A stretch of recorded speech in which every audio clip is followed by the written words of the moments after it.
The Serapeum is associated with the Apis bowls because there is some kind of connection with a celestial intelligence and what these underground structures really represent. The Serapeum boxes remain among the planet's most astonishing mysteries. Every detail of these 24 granite boxes feels strange and puzzling, filled with unexplained irregularities. Found in 1850 by French scholar and Egyptologist Auguste Mariette, inside a massive underground necropolis of tight passageways in Saqqara, the Serapeum boxes have fascinated modern researchers. Thought to be sarcophagi or coffins for sacred Apis bowls, their flawless precision, sharp angles, enormous weight, and underground location have left archaeologists, engineers, and historians perplexed. Even today, the most advanced technology and diamond-tipped drilling tools would tremble at the immense challenge of matching the mathematical brilliance of the Serapeum boxes.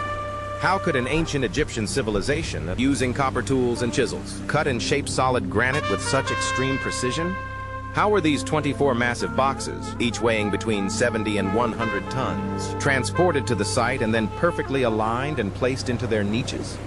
Archaeologists suggest that the Serapeum of Saqqara served as a burial complex for sacred Apis bowls, believed to be living manifestations of the god Ptah. But why would the Egyptians invest such staggering effort, labor, manipulation, and refined craftsmanship just to bury dead bulls? Even if considered divine, it feels excessive. Carved from enormous granite blocks, the Serapeum boxes rest deep within miles of underground tunnels, featuring astonishingly perfect 90-degree angles. Ancient builders achieved exact geometric precision on the interior walls of the boxes, even across spans of 11 feet. The mathematical skill required to create these boxes is truly extraordinary, and modern calculations show the dimensions vary by mere thousandths of an inch, an almost unrepeatable level of accuracy. How did ancient Egyptians, using iron, bronze, and copper tools, accomplish such precision? And what is the real historical purpose of the Serapeum of Saqqara? Conventional explanations from mainstream archaeologists are full of gaps as massive as the Great Pyramids themselves. Egyptologists typically date ancient structures using inscriptions or engravings. Accordingly, the accepted dating of the Serapeum boxes relies on the rough, clumsy scratches carved onto a few of the boxes. These markings have been dated to around 3000 BC. Yet the hieroglyphs on these specific boxes appear crude and lack the original mirror-like polish seen on the granite. Numerous micro-scratches and tool marks also show where chisels slipped across the hard stone. Picture constructing these heavily over-engineered granite boxes with astonishing polish and precision, only to let an amateur scratch sloppy carvings on top.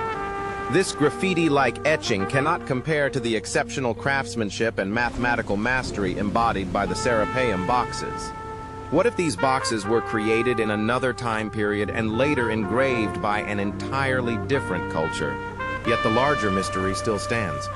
Regardless of which ancient era designed these boxes, how could simple human strength alone accomplish such an architectural feat? As we explore more details surrounding these boxes, the mystery only deepens rather than clears. Instead of answers, the reality behind these boxes becomes even more perplexing.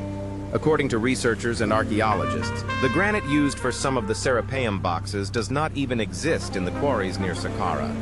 In fact, much of the granite came from quarries located in Egypt's eastern desert, an area with no river routes linking it to Saqqara.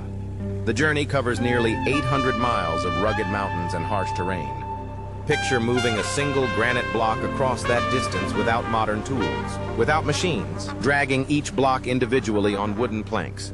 Does that truly seem achievable? However, not every box was made from that eastern desert granite. Some of the boxes were carved from granite sourced in Aswan. Aswan lies roughly 500 miles from Saqqara. And while both locations are connected by the Nile River, imagine placing even one of these quarried stones onto a boat around 3000 BC. Since each completed box is estimated to weigh between 70 and 100 tons, scientists calculate that a single raw granite block for one sarcophagus would have exceeded 200 tons. Egyptologists often describe massive stones placed on wooden sledges, with sand poured beneath them to help slide the load across the land. But when you consider the enormous size and overwhelming weight of these boxes, such explanations quickly lose credibility. Even more puzzling is an unfinished box abandoned in the middle of a tunnel with no wooden sledge beneath it. without machinery. Even hundreds of men working together would struggle to move such a block, and yet that many people could not physically fit inside the narrow tunnels. Examine this particular box, as it reveals several crucial clues about the construction process. First, the tunnel is only 2 feet wider than the stone itself, leaving no space for the large workforce supposedly needed to push such an immense weight. Second, the box remains unfinished, showing that the work was not completed above ground. Instead, the builders transported the stone into these cramped tunnels to carve, refine, and polish it. Finally, this box suggests that the project was abruptly abandoned for some catastrophic reason. Some boxes are missing their lids, and one massive lid rests sadly near the entrance tunnel. Clearly, these boxes were left behind at various stages of completion. Now, imagine that working environment. Narrow tunnels, some alcoves offering less than a foot of clearance, workers shaping hard granite with saws and chisels, generating thick clouds of dust, trapped underground, with almost no ventilation. Dust would have filled the air, yet this is supposedly where ancient Egyptians achieved the astonishing precision seen in the Apis boxes. How do we handle granite like this today? Modern methods rely on explosives to remove massive chunks, which are then lifted out of steep quarries using heavy machinery and sliced with huge hydraulic saws. Even with today's technology, most people shy away from working with blocks this large. It's simply too difficult and labor-intensive. Mainstream theories credit the Egyptians' skill with handheld tools, but even now, cutting, drilling, and shaping a box like this would be an enormous challenge. To replicate these boxes today, experts would need massive manpower and advanced machinery. Using modern tools, mechanical drills, saws, and precision carving instruments, the process would start by quarrying a single enormous block from eastern Egypt, transporting it to Saqqara, hollowing it out with machines, maintaining precise geometry with advanced measuring tools, cutting lids from the same block, polishing every surface, and finally moving it underground. Achieving all this thousands of years ago using only human muscle is mind-boggling. Modern engineers even suggest that handling a block this size would be nearly impossible, so they would opt to build a box from 6 smaller granite pieces instead of a single monolith. Just looking at the Serapeum boxes, its clear logic demands a force beyond mere human strength. Hollowing these giant blocks would have required not just enormous manual labor, but advanced stone-cutting skills that remain challenging even today. The wall's uniform thickness is equally baffling, leaving archaeologists and historians without satisfying explanations. The smooth, polished exterior of the boxes is already remarkable, but the interiors are even more stunning, perfectly reflective, maintaining a glass-like sheen with no modern polishing applied. The boxes continue to astonish experts and enthusiasts alike. Researchers note that stone workers of that era likely didn't use abrasive techniques. Instead, a chemical solution may have been employed to achieve the reflective finish. Hardened residue found on the base of some lids suggests a lost formula was used. Even with obvious damage and lids destroyed by ancient raiders, the interiors reveal the Serapeum box's extraordinary perfection level, smooth and polished. The craftsmen clearly didn't ignore the interiors, yet all this effort was expended simply to house mummified bulls. Observing the physical precision, flawless geometry, and the absence of fractures in the stone makes one question the traditional explanations. Using stone mauls to hollow out the interiors would have cracked the granite, and chiseling away such massive amounts by hand would have taken an impossibly long time. If we accept conventional archaeological theories, we must believe that an ancient civilization without machinery or modern technology quarried enormous granite blocks from eastern Egypt and Aswan, lifted 200-ton blocks out of the quarries, transported them hundreds of miles to Saqqara, and then crafted them into geometrically perfect boxes, all for the purpose of burying mummified Apis bulls. And why build such enormous coffins for bulls? Were they meant to make the mummies more comfortable? The boxes vary in size, but the largest measure over 6.5 feet wide and 13 feet long. If comfort was the goal, why are other Apis bulls found in simple wooden sarcophagi not far from the Serapeum of Saqqara? Pharaohs themselves were often buried in tight coffins, barely big enough to hold their bodies, so comfort in the afterlife was hardly a priority. The facts just don't add up. Another puzzle is the choice of granite. Why not use limestone, which was preferred in many other Egyptian constructions? The Serapeum boxes were buried underground, protected from weathering, so limestone would have sufficed. Limestone is softer, easier to shape, lighter, and abundant in nearby quarries. Using it would have dramatically reduced labor in quarrying, transport, and construction. Yet the Egyptians went hundreds of miles to source granite. One intriguing explanation comes from Russian cosmologist Konstantin Borisov. Granite is ideal for airtight containers. It's dense, non-porous, and high in quartz crystals. Under mechanical stress, granite can generate an electric charge. Borisov speculates that these boxes weren't just coffins, but could have functioned like giant batteries. When subjected to immense pressure, they could produce voltage strong enough to ionize air, potentially causing it to glow. The absence of soot or burn marks inside the tunnels supports the idea that fire torches were not used underground. Could this explain why ancient builders went through the incredible effort of transporting massive granite blocks to Saqqara? With lids weighing nearly 30 tons, the boxes might have been intended as pressure chambers for a sophisticated scientific process. A 19th century sketch reinforces Borisov's idea, showing piles of stones placed on top of the lids, seemingly to amplify pressure and trap whatever was inside. If these were just coffins, why add extra weight? The mummified bulls weren't going anywhere. What process required such extreme measures? Why did the lids need additional pressure on top? Egyptologists describe hundreds of craftsmen working in dark, dusty tunnels, dragging massive granite blocks through narrow passages, and centering them with perfect precision, then repeating this process 23 more times. The motivation and determination required suggest a purpose far beyond a burial site for bulls, hinting at something far more profound and mysterious behind the Serapeum boxes. So, if we combine Borisov's findings with research by engineers like Christopher Dunn, the idea of the Serapeum boxes as giant batteries starts to make sense. Dunn's extensive research suggests the Great Pyramids of Giza weren't just monuments. They were energy-harvesting machines designed to generate power for ancient Egyptian civilization. This perspective naturally raises the question of whether Graham Hancock's ideas about prehistoric architects might actually be more plausible than mainstream archaeological explanations. Hancock's theories are controversial, proposing the existence of a technologically advanced civilization that existed before recorded history, only to be destroyed by a cataclysm. He points to cultural and religious texts from around the world, many of which hint at a great flood. What if this flood wiped out a civilization far more advanced than the Egyptians, leaving behind remnants of technology that later civilizations, working with copper tools and chisels, could only partially understand? What if humans had once reached a level of technological mastery, only to be forced to start over? Could our understanding of ancient civilizations and megalithic structures be clouded by a far greater and more unimaginable truth that humans had been here before, with machines, power, and technology?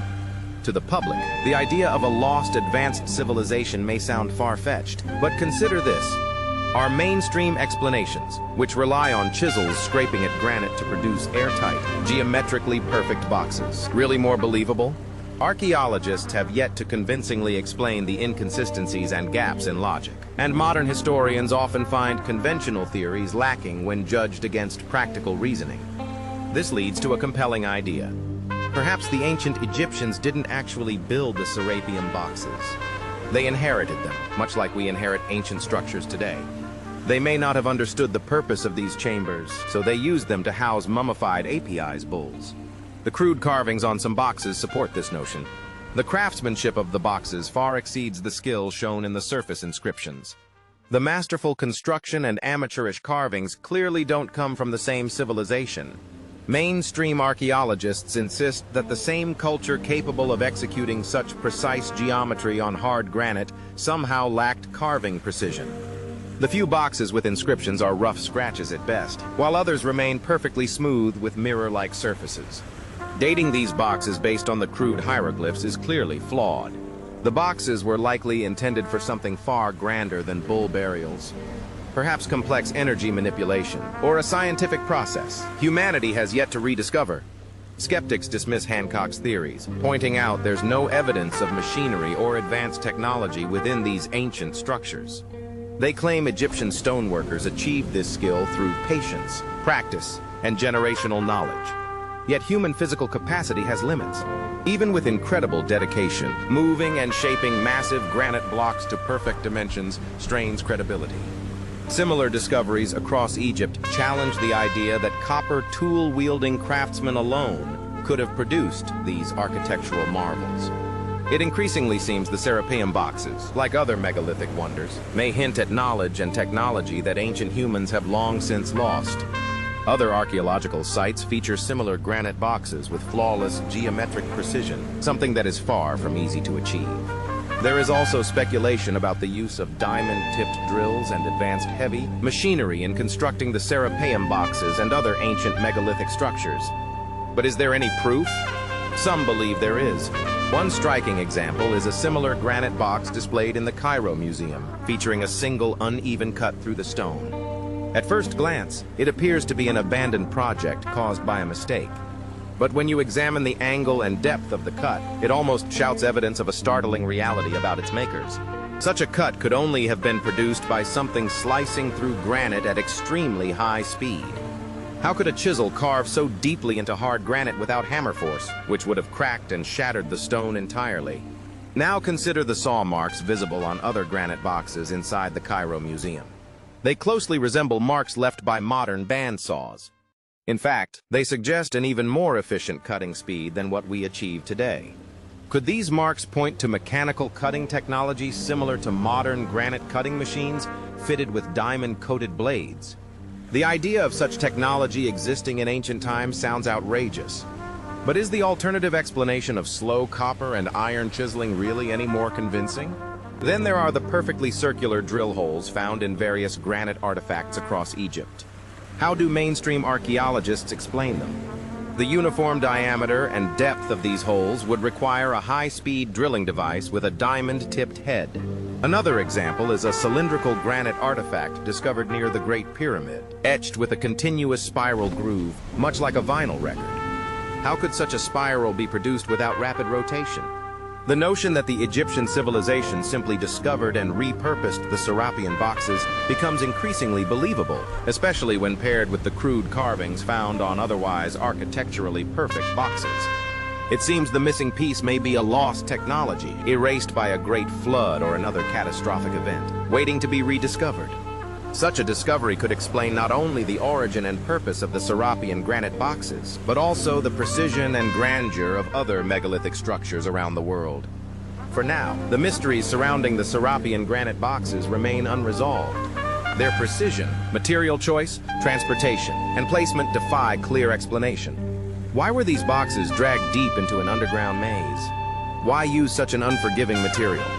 How were the interior walls flattened with accuracy down to 1/12 the thickness of a human hair? How were these massive weights moved hundreds of miles from distant quarries? How were they hauled through tight tunnels with no room for workers? Where did such extraordinary mathematical precision come from? And why were the interiors polished to a glass-like finish if they were only meant to house bull mummies? Yet, if these boxes were indeed built by a long-lost, technologically advanced prehistoric civilization, new questions arise. How did they fit machinery into such narrow tunnels? What methods did they use to maneuver these colossal boxes into position? Theories involving gods, aliens, or giants are often proposed, but each carries its own implausible elements. Modern civilization still waits for a rational explanation, and without solid evidence, all we can do is form personal conclusions, choosing the ones that sound the most reasonable, if that's even possible.